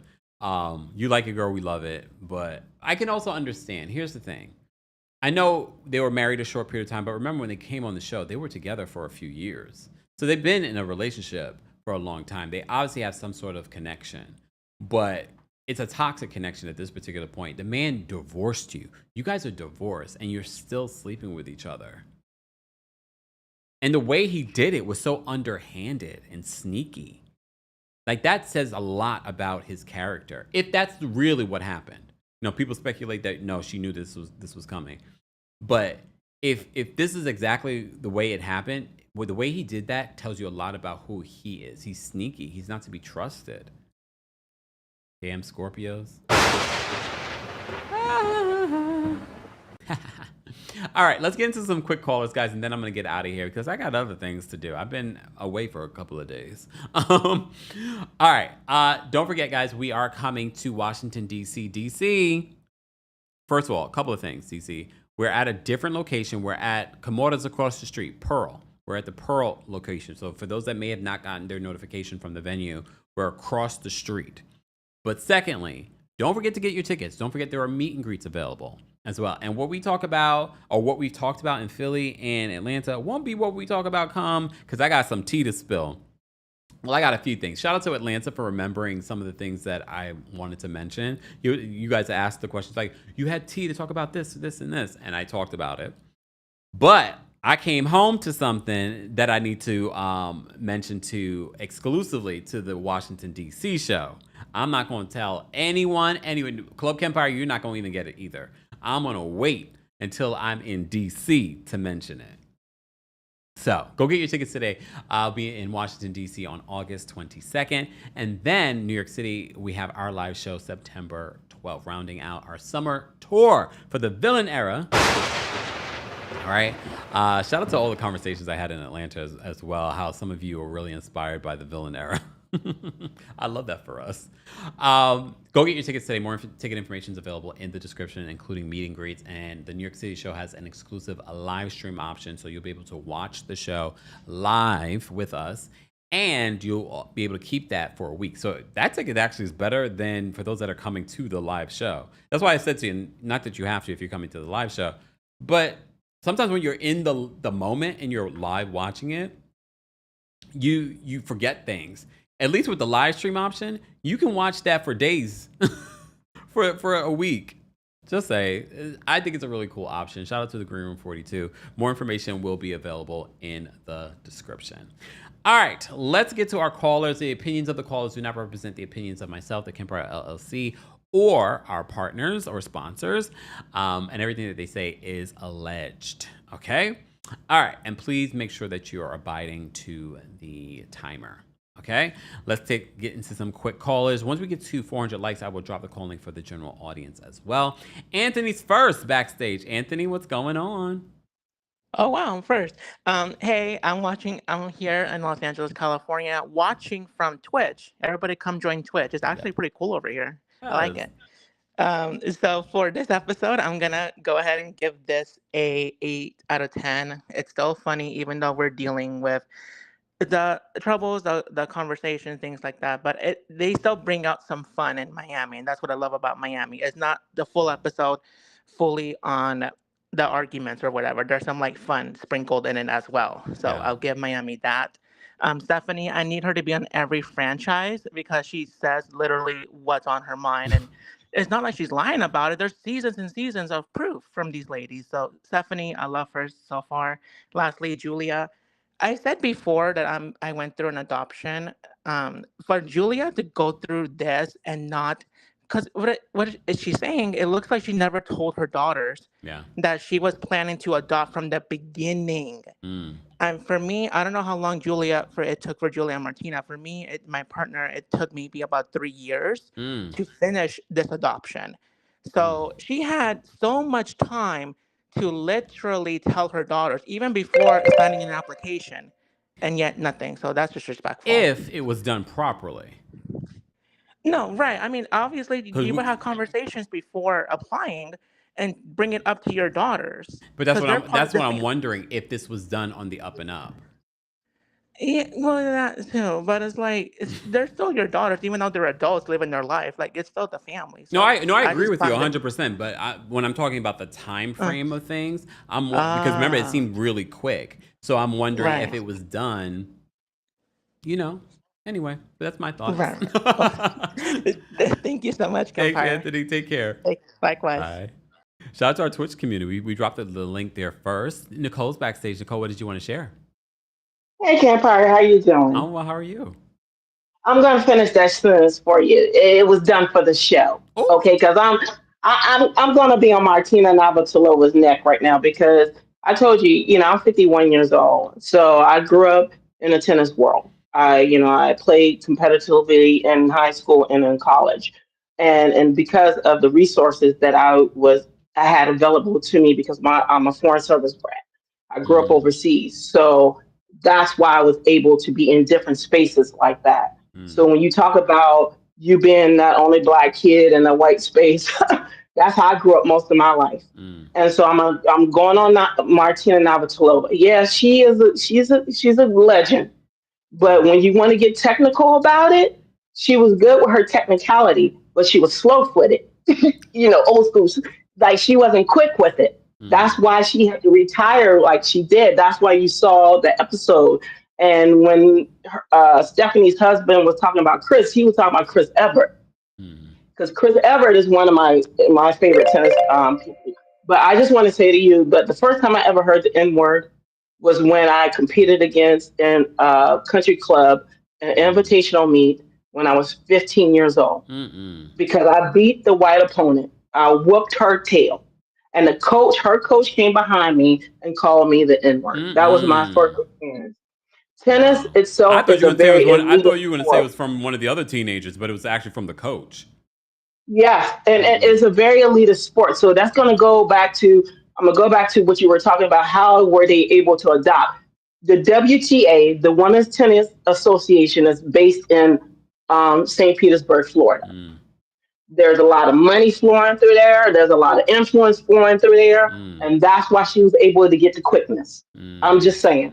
Okay. Thanks, And Nicole. yeah, that's all. If you need to know anything about tennis, talk to me. I got you. Thanks, You have a Nicole. blessed day, You sweetheart. too. Bye. Hold on. There was a comment here that I wanted to highlight. Where is it? Foxy says, "How can you forget your own daughter's name of her school?" Remember that with Julia, but that wasn't the comment. Where is it?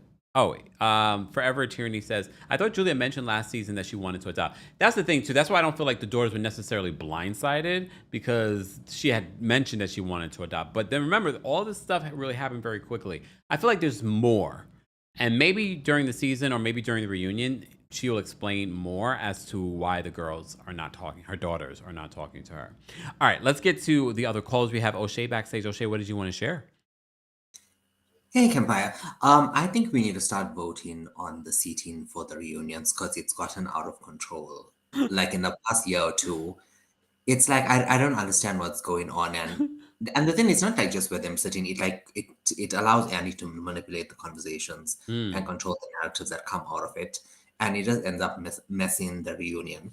And the other thing I wanted to say was about Lonnie Love. At her big age, she still has no self-esteem. She's still begging for white people's attention. I'm like, I don't understand. And it wasn't that, she just said that. She followed up by saying, because now we're having conversations that we shouldn't be having on these shows. I'm like, these grown women should be able to deal with people of other races.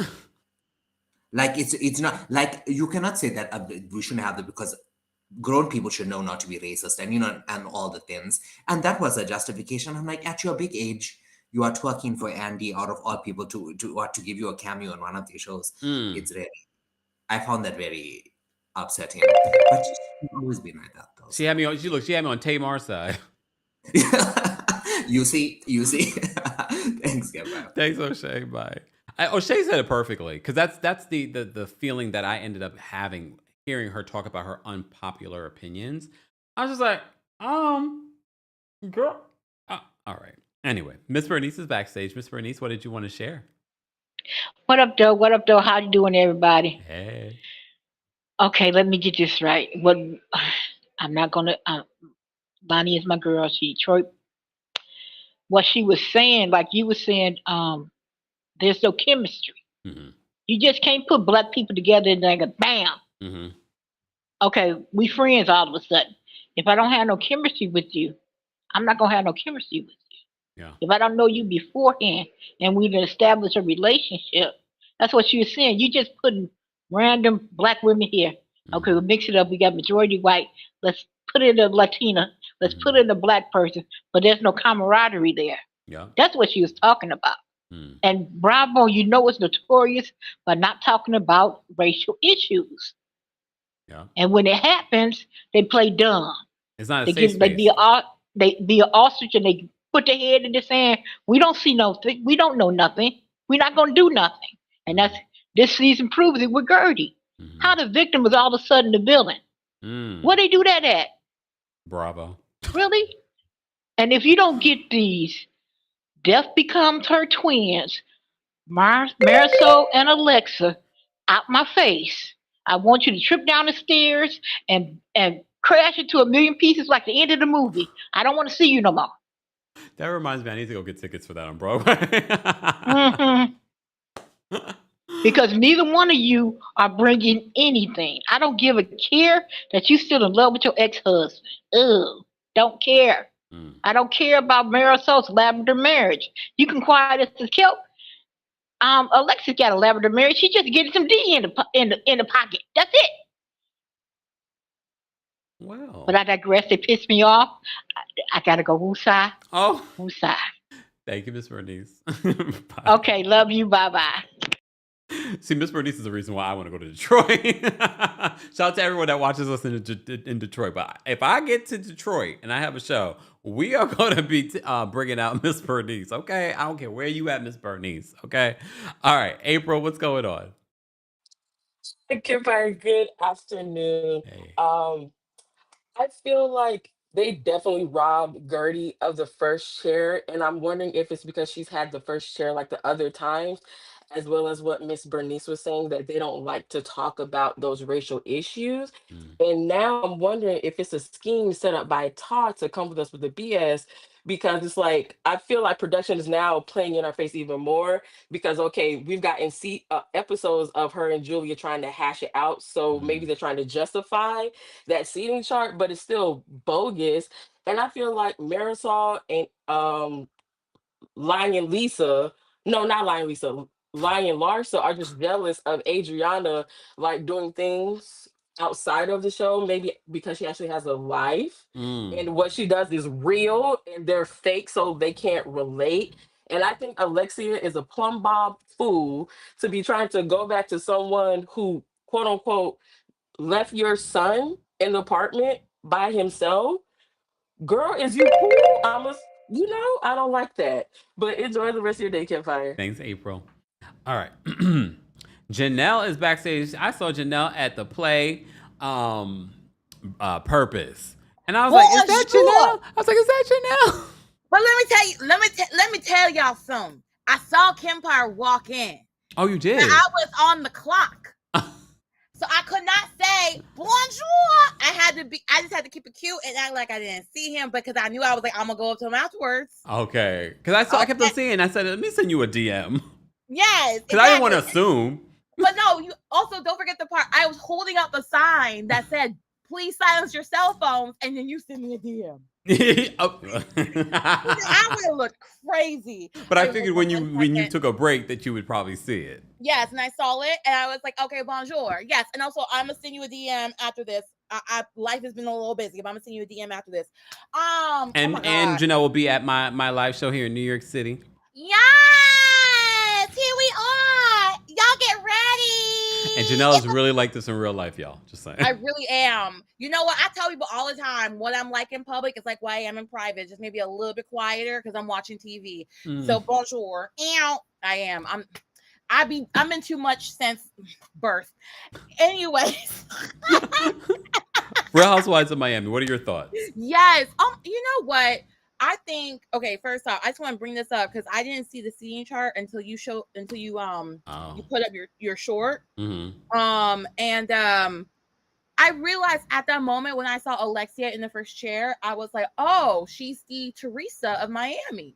They are exactly the same. Oh my God. They were separated at birth. Just take away their accents and you're like, what? Eyes closed, they would literally be the same person. And I think that's the reason why Alexia gets the first chair is because she is the Teresa, and Andy loves him some Teresa. Love or hate Teresa, he loves her some Teresa. And I feel like that energy has been transferred over to Alexia. Marysol can go because once we find out what she allegedly did to Dr. Nicole, I'm like, girl, we can't do this. I need you to have several seats. Too much for no reason, okay? And yes, Guerdy can be too much. There are times where I watch the show and I just like, girl, take a breath. I talk a lot too. I'm loud too. And so if I'm telling you take a breath, I'm like, whoo, hold up. I'm trying to process what you just told me. It's nothing personal. It's just like, hold up. Let's take a beat. But I love her personality. I think the women just don't like her because she does walk into a room and people are gravitated towards her. You know what they say in the church? Favor ain't fair. Y'all will be fine. trust and believe y'all will be fine. And also, like, I understand what Lonnie was saying about, like, you shouldn't have these, like, singular Black people on these predominantly white shows. As a person who grew up in a predominantly white area in Florida, like, I, from K through 12, predominantly white, I usually was always either the one or maybe two Black people in my advanced or AP courses in high school. And if I was one or two, it was like my friend Gabby. Like, we were we were always the only ones. And so I understand that feeling of, like, oh my God, like, does anybody see me? Does anybody understand what I'm going through? And I think that's also another reason why Bravo does not want to talk about racism, because if they force people to think about racism, then it will force people, mostly of the vanilla variety, to look beyond themselves and put themselves in other shoes, and they'll get depressed. Because then they'll be, because that's why they don't do it, because it's a journey within yourself first before you can look outward. But, like, I understand what Lonnie's trying to say, but at the same time, it's like, no, it's like, if they have chemistry, like, my best friend is white, we got crazy chemistry. She the quiet one, I'm the crazy one. It works. Yep. Because and that's because our chemistry. vibes work. To me, it's the chemistry. Right. All right, Janelle. Anyway, I'm gonna see you in September. Yes, ma'am. Unless I see you at another show. Yes. In the DM, I'll tell you more tea. I was going to tell you the show, and I forgot in the moment because I was on the clock. Okay, bye. Bye. All right. Hold on. There was something that I want. Godshaw says, unpopular opinion. If Bravo is known to sidestep racial issues, the Lonnie Loves of the world should use the platform on Watch What Happens Live to educate Andy about the impact of micro and macro aggressions that play out. So you understand completely what O'Shea was saying. Yes, sir. All right. Keith is backstage. Keith, what did you want to share? Hey, Kempire. Hey. So first of all, with Stephanie, I just want to know, did she say that more than four people couldn't travel because of the tension in the group, or was it because of her plane? Because I'm confused on why they couldn't travel for 8 hours. I think it's the plane. I think probably the weight of the plane maybe can't travel that far with that many people. Boy, that's a big plane for it not to be able to carry more than 4 people. Right? Like, that's a little strange, but okay, Stephanie. But also, I want to also piggyback on to what Ms. Bernice and a few of the other callers were saying, particularly about Lonnie Love and what you were referring to about, the whole token minority in the friend group. And my thing is, I feel like I understand where she's coming from, but I don't necessarily agree with it. I do think the way that she worded it could have been different. And it's more so really about chemistry, because when I look at the history of Housewives with, like, Ebony K. Williams, Noella, Katie, Tiffany from Dallas, Guerdy, Mary from SLC, Garcelle, they have all been in a predicament where we have accused other housewives of possibly doing microaggressions towards them. So I feel like I understand what she's talking about, but it's really more so about putting that one person in a group. But here's the thing, and they're not really familiar with anyone there, so it's hard for them to really connect. So, but here's the thing. I feel like that conversation, and I'm not one to like don't have these conversations amongst white people. No, I feel like very much like what the person said in the chat. This was your opportunity to actually be a voice for the voiceless on this platform when you're talking to an executive producer of this show. If anything, you just hurt any future opportunities of people of color being on the show. I agree. And I felt like with Lonnie, she, instead of saying Black people in particular shouldn't be in these predicaments, she should have called out Andy and production on why these are consistently happening. So I understand and why they're not supported. Was saying, or or why they're not supported. Exactly. But I don't want to take up too much time. But yeah, I just agreed with a few of the other callers, and I definitely think some more changes can be happened for Bravo. Okay. Thanks, Keith. I love that we're having this conversation though, because for those that didn't see it, Lonnie Love was on Watch What Happens Live, and they played a game of some of her unpopular opinions, and that was one of the things that she had brought up. I don't want to, not fully verbatim say what she said, but you can watch it there in regards to what she had, some of her unpopular opinions. Viewer viewing is backstage. Viewer viewing, what did you want to share? Hi. Hey. How are you? How are you? I'm good. This episode was pretty boring. Yeah, like it was just like I don't know. Like it was one of those filler episodes. I in observing Julia with her wanting constant praise from her spouse, centering everything around her, her appearance. I was wondering because I think she's probably insecure, Mm. and sometimes, you think the insecure person is going to be shy and timid, but it can be the opposite. Mm. Like they crave attention and want affirmation. Mm. And I was wondering, did she I think the biggest thing that upset Julia is that Guerdy aired out her business about getting the facelift. Yeah. I don't think it was anything else because was it after she said the facelift thing that she threw the water? Oh, I can't remember now. Probably. I can't remember. You guys remember? Let me know in the chat. I can't remember. Yeah. I It was in just that think that same night. Yeah, and I think that Bravo, they should open up opportunities for Gertie to have her own show showing how she does events Mm. or showing the behind the scenes or like her with clients or whatever. Like that would be awesome. Yeah. I know you said that like Candy's sunset has sailed and stuff like that, but I would have even loved seeing that backstage footage for her Bravo show. Mm. And like what Drew Sidora is doing now, she has a movie with Claudia Jordan that's going to be in theaters. So like Mm. I'd like to see what they do, like actually what they do. But Yeah. that's just my 2 cents. Okay. Oh, one more thing. Sorry. Julia, I think that her kids are mad because she cut them off probably. Financially, because they have to. Yeah, financially. I think that's why. I don't think it has anything to do with those kids.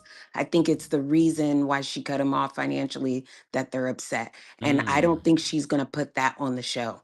Okay. All right. Thanks, viewer viewing. All right. Winter's backstage. Winter, what did you want to share? Hi, Kempire. Hey. All right. So, what stood out to me in this episode was the conversation with Gertie and Dr. Jackie. I feel like they just keep glancing over the fact that this woman had survived breast cancer. Mm. And it makes me wonder, of course, like if she was a light skinned woman, would they have treated her differently? Because it was only last season this woman was going through chemo and all these things. And I'm like, it was just like, oh my gosh, she had breast cancer. Okay. And then glanced over it. And I'm like, they really had no respect for Gertie. Like they just don't even care. They're not like really trying to see how she's moving through, navigating through after her battle with cancer. And I'm just like, I really feel bad for her. Like you see how emotional it is, like how she's trying to really just keep going forward, and they Yeah. just don't care. Like these girls have no empathy for her. So like it really made me emotional. Like I just feel bad for Gertie. Another thing, Martina, she's just so miserable. Like she cannot answer a question and say something positive. Like I'm like, I know they're not doing the do, like clearly. So yeah. Anyways, bye. Thanks, Winter. All right. We have Nia backstage. We'll bring Nia up next. Nia, what did you want to share? Hey, Kempire, caught me trying to type out an email. Hey, how's it going? Not bad. How are you? Pretty good. I'm gonna say I love Miami, but this season is really triggering me. And I don't know if I'm just being sensitive, but this episode, it had me in tears because the conversation with Guerdy and Dr. Jackie, I haven't watched too many episodes of what is it? Married to Medicine. I watched not this past season, but the season before when Sweet Tea came on. Sorry, I don't like Dr. Simone, so I can't deal with that. I can't deal with that franchise. But seriously, I don't know. This season, it has me in tears. I mean, because I have not had breast cancer, but I have a cancer that I went through 2 years ago. And with that, like, you have your ride or dies. Like, I have my family, I have my friends, but you're going to have some people who don't stick by you. And I'm not going to cry. But when Guerdy was Dr. Jack, oh, shoot, here I go. No, keep going. When Guerdy was talking to Dr. Jack, I'm going to speed up this. Sorry, people. But when Guerdy was talking to Dr. Jackie, and she was talking about, like, these women, they're just not here for me, I completely resonated with that. And I felt so bad. And I just, the tier works, they just started going. So Yeah. Yeah, I don't know. I just wish for her. I wish better for her and stuff. So I don't know. I just feel like all of this stuff that is going, and they're treating this to a woman who went through cancer. She went through the chemo. She even said it. So she even said it like, I don't know if I want to go on. And I mean, I completely get that, because when I was going through my chemo journey, you have those days where it's like, you're so weak, I can't even walk down the hall or anything like that. So I feel bad for her. Yeah. But I'm not going to hold you up or anything like that. So I feel bad for Guerdy. Love your content, love your community and everything like that. You have a good Thursday, and I guess I'll see you maybe later this week or next week or so. So have a good afternoon, Gert. Thank have you a so good much. Afternoon, Kempire. Thank you so much, Nia, for calling in and sharing your story as well. All right, we're going to bring up as our last caller, Chef Lorraine, who I've met in Atlanta. Chef Lorraine. There we go. I'm trying. There you go. Hi, Kempire. How are you? I'm great. I just want to say hello to the ladies that were sitting at the table with me. I don't remember their names, but I remember one was from Long Island, one was from Virginia, and one was from Colorado. Wow. We had a lot of people that came on their own. So if you're scared to come to the DC show on your own, we had such a large crowd of people that came on their own and made friends. Yes. And I drove from Charlotte by myself. And guess what, Kempire? What? My sister came with me. She had never heard of you. She don't watch reality shows, and she is in love with you now. So we popped a Kempire version. Yes. Well, thank you for that. Yes, it was amazing. I loved it. And I'm so sorry that I interrupted you when I said I told you and messed you up because you was on the roll. That's my bad. I apologize to everyone that was there. I completely forgot about that. And the one thing I will say about Housewives of Miami, I believe Guerdy she has like a show on her now ever since last year when Larsa gave up her information about her being sick. So now she's on the defense about everything. And as far as everyone else, they get on my nerves, and I can't stand that dagnabbit Julia either. So there you go. That's all I have to say about them. Thank you, Chef I love Lorraine. you, and you have a great day, okay? Thank you for coming to the show, too. All right. And turn your sister on to us. Yes, she's going to watch later on. I sent her today's show. I shared it with her, so she said she was going to watch when she got off work. Awesome. Well, shout she's out a to lawyer, you so and your she can't sister. do that at work. Oh, she's a what? She's a lawyer. Oh. Yeah. She could do it at work. I'm playing.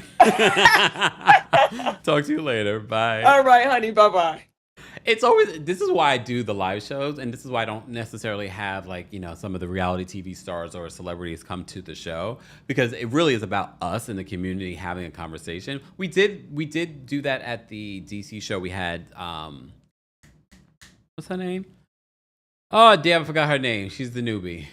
Damn, I forgot her name already? Wow.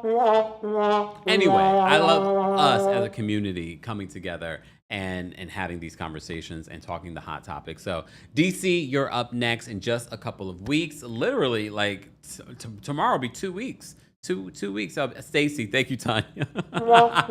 Stacy, and still I rise, and still I rise.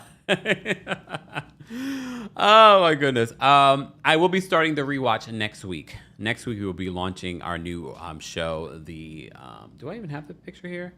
Do I have it here? I don't think I have it here, which is okay. That's all right. Yeah, we'll be starting the rewatch recap show next week. So stay tuned. Stay tuned. Melissa said Stacy, rolling eyes. Yeah, so we had Stacy at the DC show last year, but that was like a surprise. We brought her towards the end of the show. Anyway, but you just never know who's going to pop up. But I appreciate everyone that's come to the Philly show, the Atlanta show, those of you that have already gotten your tickets for DC, those of you that have already gotten your tickets for New York City, or you got your live stream tickets for New York City. Thank you, thank you, thank you. Still have time.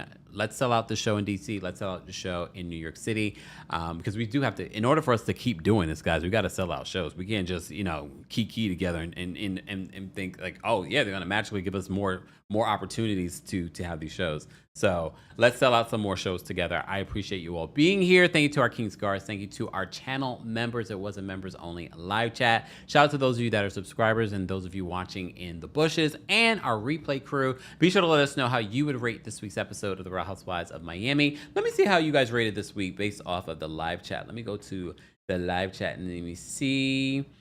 I mean, you still, this was not my favorite episode this week, but still 60% of you rated this week's episode between a 7 and 10. 37% of you rated it between a 4 and a 6. 1 to 3, 3% of you. So still was an interesting episode. And I think it's only going to get better when they go on this cast trip, because I think, they're away. It's going to be a lot more light and fun.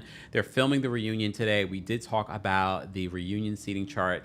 Doesn't make sense to me, but again, we still probably have at least 8 more episodes of the season. Either way, I feel like the majority of the season we've been talking about Julia and Guerdy.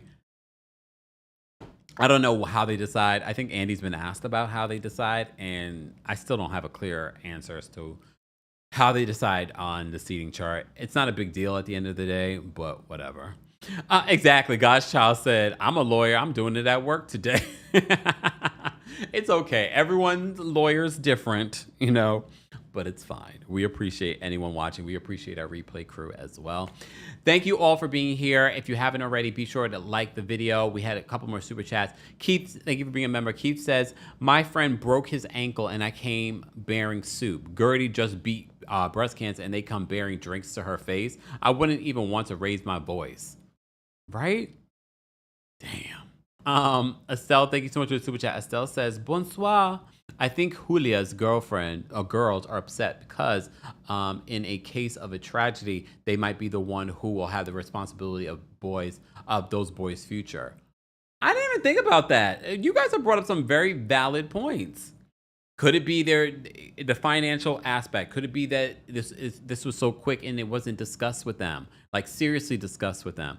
Or could it be that? Valid points. Replay crew, I want to hear your thoughts on Julia and why her kids might be upset at her. I also want to hear your thoughts on what Loni Love had to say on Watch What Happens Live. I'm sure you can see the clip here on YouTube so you can see verbatim what she said. Let's continue this conversation in the comment section. I hope you guys have a great rest of your day. I'm out. Twitch, stay where you are. Here we go now.